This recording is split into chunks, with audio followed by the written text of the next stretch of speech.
আরো বলছেন আন আবি বারযাতা উবাইদ আল-আসলামী রাদিয়াল্লাহু তাআলা আনহু قال قال رسول الله صلى الله عليه وسلم لا تزول قدم عبد يوم القيامة حتى يسأل عن عمره فيما أفناه আবু বারযা আল-আসলামী রাদিয়াল্লাহু হতে বর্ণিত, তিনি বলেন রাসূল সাল্লাল্লাহু আলাইহি ওয়াসাল্লাম বলছেন, ভয়ঙ্কর কিয়ামতের দিনে মানুষ এক পাও সামনে অগ্রসর হতে পারবে না, একজন মানুষ এক পাও সামনে এগোতে পারবে না যতক্ষণ পর্যন্ত না হাত্তা ইসআলা আন উমরিহি, যতক্ষণ পর্যন্ত না তাকে জিজ্ঞাসা করে জবাব নেওয়া হয় যে তুমি তোমার জীবনের মূল্যবান সময়, হে যুবক তুমি তোমার জীবনের মূল্যবান সময়, হে আদম সন্তান তুমি তোমার জীবনের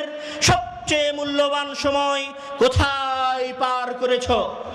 এই প্রশ্নের জবাব দেওয়ার আগ পর্যন্ত কিয়ামতের দিন এক পাও সামনে আগানো যাবে না।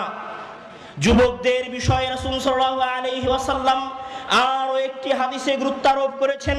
আন আবি হুরায়রা রাদিয়াল্লাহু তাআলা আনহু قال قال رسول الله صلى الله عليه وسلم سبعة يظلهم الله تعالى في ظله يوم لا ظل إلا ظله إمام عدل وشاب نشأ في عبادة الله আবু হুরায়রা রাদিয়াল্লাহু তে বর্ণিত, তিনি বলেন রাসূল সাল্লাল্লাহু আলাইহি ওয়াসাল্লাম বলছেন, যেই দিন মানুষের মাথা থেকে 1 মিল দূরত্বে সূর্য থাকবে, যেই দিন মানুষের থেকে মাত্র 1 মিল সমপরিমাণ দূরত্বে সূর্য তার প্রচন্ড তাপ নিয়ে অপেক্ষা করবে, আর সেই প্রচন্ড তাপের কারণে মানুষের শরীর থেকে ঘাম বের হয়ে তার পাপ অনুযায়ী কখনো টাকনো এবং কখনো হাঁটু পর্যন্ত হবে, যখন মানুষ বিন্দুমাত্র ছায়ার জন্য,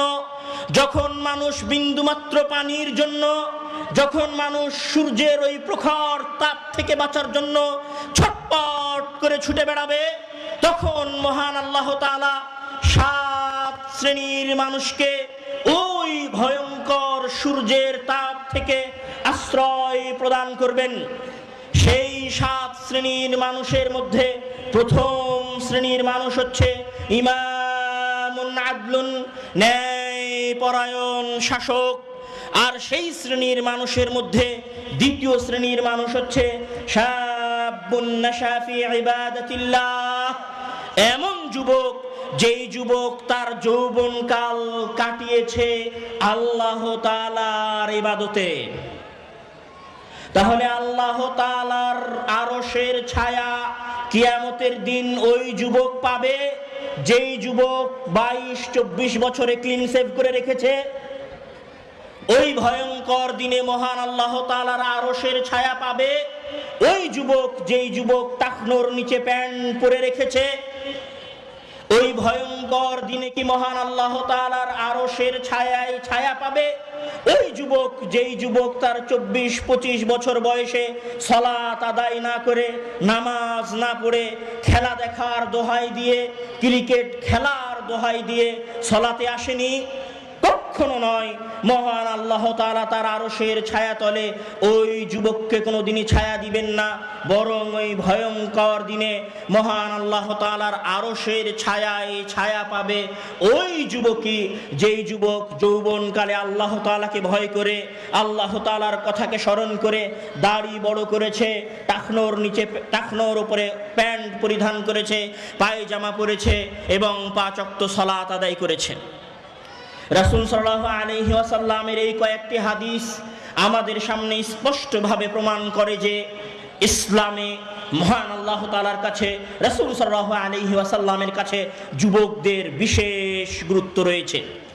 যুবকদের যে বিশেষ গুরুত্ব রয়েছে, আপনি যদি ইসলামের ইতিহাস সহ ইসলামের ইতিহাসের পূর্ববর্তী যুগের ইতিহাস টেনে দেখেন, তাহলে আপনি বুঝতে পারবেন যে সমাজে যুবকদের কি রকম গুরুত্ব রয়েছে। আপনারা সবাই পবিত্র কোরআনে একটা সূরার নাম পড়েছেন, সূরাতুল বুরুজ নামে, ওয়াসসামাই যাতিল বুরুজ। এই সূরার কাহিনী, এই সূরার ঘটনা আপনারা দেখেছেন যে ওই সূরার মধ্যে একজন যুবকের ঘটনাকে উল্লেখ করা হয়েছিল, যেই যুবককে একজন বাদশাহ পাহাড় থেকে হত্যা করার চেষ্টা করেছিল ফেলে দিয়ে, যেই যুবককে সমুদ্রের মধ্যে ডুবিয়ে হত্যা করার চেষ্টা করেছিল বাদশাহ, কিন্তু বাদশাহ দুইবারের একবারও সফল হয়নি, কেননা ওই যুবক মহান আল্লাহ তাআলার প্রতি দৃঢ় বিশ্বাস রাখত।